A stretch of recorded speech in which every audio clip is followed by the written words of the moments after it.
Oh bonjour Internet, ceci est un message subliminal pour que tu t'abonnes, tu likes, tu partages et aussi que tu te souviennes que moi je suis écrivain. Donc va me donner des sous sur Patreon, sur Privstar, Tipeee et tout le tralala. Et puis va voir aussi les vidéos de mes bouquins. Et puis acheter mes bouquins aussi évidemment. Sur ce, bonne vidéo à vous. Connaissez-vous le principe de commentary ou react sur Internet? Que ce soit sur YouTube, Instagram, TikTok, Twitch, ou que sais-je la plateforme, c'est quelque chose de très populaire. Très.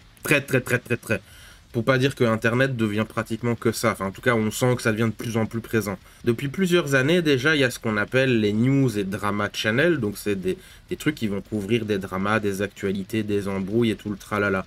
Et tous ces trucs-là, bah, ils ont un point en commun. Ils ne créent rien. Ce qui m'amène donc au sujet de la vidéo. Le fait de créer quelque chose versus la popularité. Créer quelque chose, c'est pas vendeur. Tu crées un truc neuf que personne ne connaît. Et si toi-même t'es personne et que t'as pas de potes et compagnie, tu démarres du zéro absolu. J'étais là, moi, quand j'ai commencé. Alors que si tu parles, par exemple, je sais pas, d'un drama en cours en ce moment, ou par exemple, j'ai cru comprendre qu'actuellement, c'est un des sujets, c'est Villebrequin, une chaîne YouTube qui fait des trucs de bagnole et mécanique, bah, tu vas attirer beaucoup plus de monde. Bon, quand la vidéo sortira, ce truc-là aura peut-être diminué, mais en tout cas, là, c'est le 21 août que j'enregistre, et ce sujet, c'est Villebrequin. D'ailleurs, vous avez peut-être cliqué sur cette vidéo due à la miniature putaclic ou les noms affichés que vous connaissez, ou alors à la TSUP, genre oh. Mais tout ça, c'est plein de trucs et astuces et méthodes de ce milieu du commentary et du react, ou je ne sais pas tout quoi. Ou alors tu vas couvrir l'actualité d'un jeu populaire, ou tu vas parler, je sais pas, de films et des trucs comme ça. Enfin, c'est utiliser en fait autre chose, tout simplement. Mes vidéos les plus vues sur ma chaîne, moi, c'est soit des interviews de gens connus, bah, notamment c'était Greg Tabibian, ça c'est mon magnum opus jusqu'à présent, ou alors quand j'ai parlé d'un sujet connu. Quelques-unes de mes vidéos sur l'autisme ont fonctionné un peu aussi, mais pareil, là ça touche à l'autisme, et donc techniquement, bah, c'est parler d'autre chose.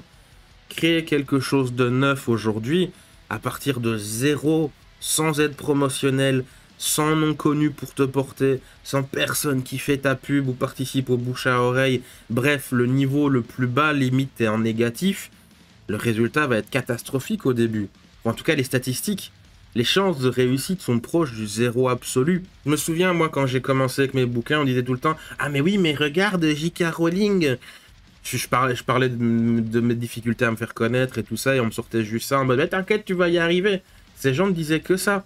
Et je pense pas qu'elles se rendent compte qu'en fait, elles donnent raison à la difficulté de ce que c'est de démarrer.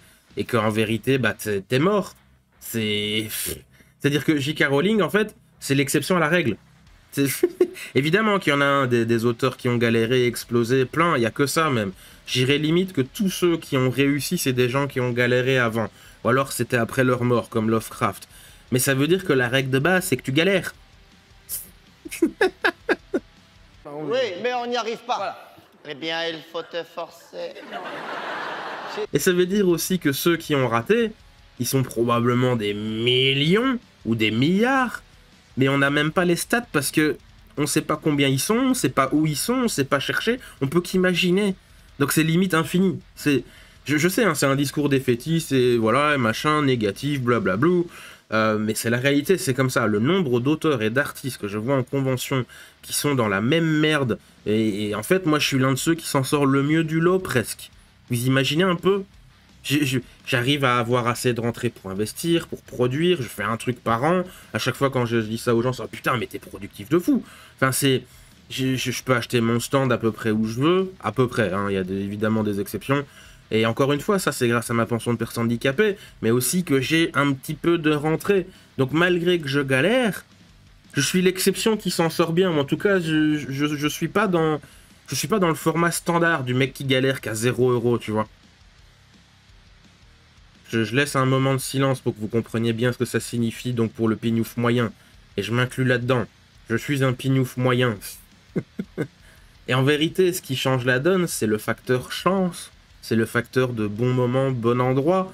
Ou alors une certaine circonstance qui fait que ça tient à peu près. Genre moi avec ma pension de personne handicapée. C'est une situation sur 3 millions qui fait que ça va. Ou alors tu vas faire une rencontre qui aide. Ou tu vas avoir un contact qui te file une opportunité, et etc., etc. Oui, c'est du faillotage. Oui, c'est du favoritisme. C'est du piston, népotisme, truc muche, tout ce que tu veux. Mais c'est ça le truc. Tu ne peux réussir que comme ça.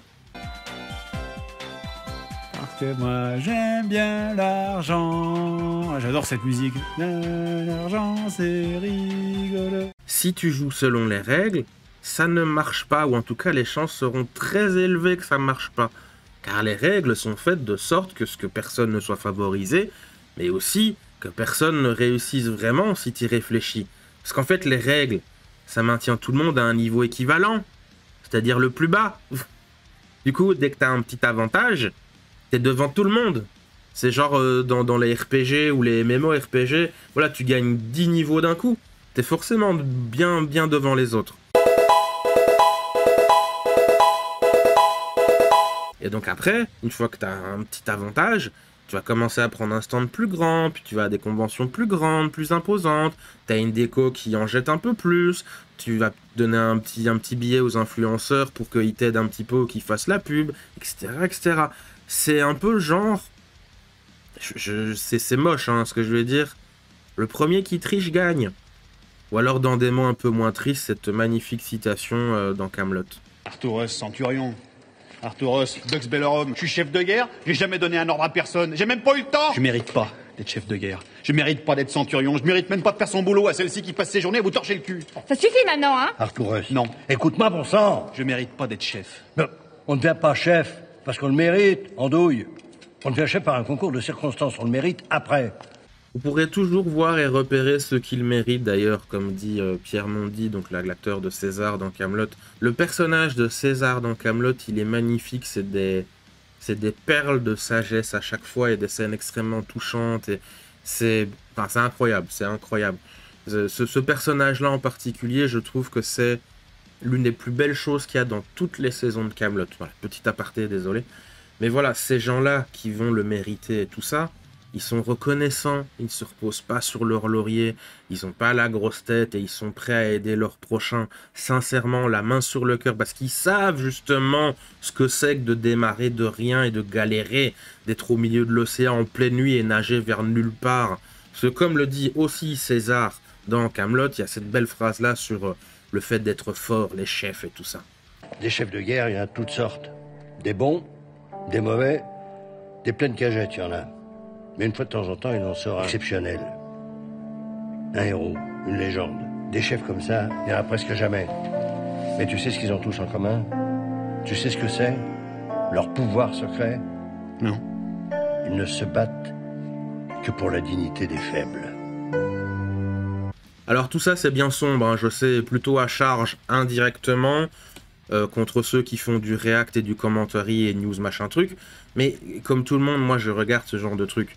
Certains de mes créateurs internet favoris, ils sont dans cette branche-là d'ailleurs, mais c'est pareil, si ils le cachent pas et ils aiment en fait faire ça tout simplement. Et il n'y a pas de mal à ça, totalement pas. C'est comme ça, la vie a fait que blablabla. C'est comme en convention, t'as un super stand de fou furieux de je sais pas qui, il fait genre des gravures sur métal avec laser truc muche et des statues et j'en passe et des meilleurs. Et puis à côté, t'as ceux qui vendent les sacs surprises My Hero Academia ou Jujutsu Kaisen. Et cet artiste-là en question, bah il fait rien en chiffre, tout le monde s'en fout, alors il regarde, oh, c'est bien et tout, mais ça s'arrête là. Et les autres, bah ils peuvent même pas se relayer assez vite pour refourguer leurs conneries à 40 balles alors qu'ils l'ont acheté 2 € sur un site chinois. C'est la vie, c'est comme ça. Malheureusement, faut l'accepter, ou en tout cas, dire que bah, c'est la réalité, qu'il y a ça, voilà, qui se passe. Mais c'est pas pour ça que je vais pas me retenir de râler un peu non plus. Moi, j'aime pas les ronflements. Oh, mon grognon, c'est à ton tour de faire un vœu. Moi, j'aime pas faire un vœu. Bref, tout ça pour dire, comme d'hab, la création, c'est compliqué. Je crois que c'est un truc que j'arrête pas de dire. Limite, j'arrête pas de me plaindre, en fait, sur ma chaîne. Mais ne cessez jamais de soutenir les gens dont vous voyez du mérite et du talent dans leur travail. Ils en ont tous besoin.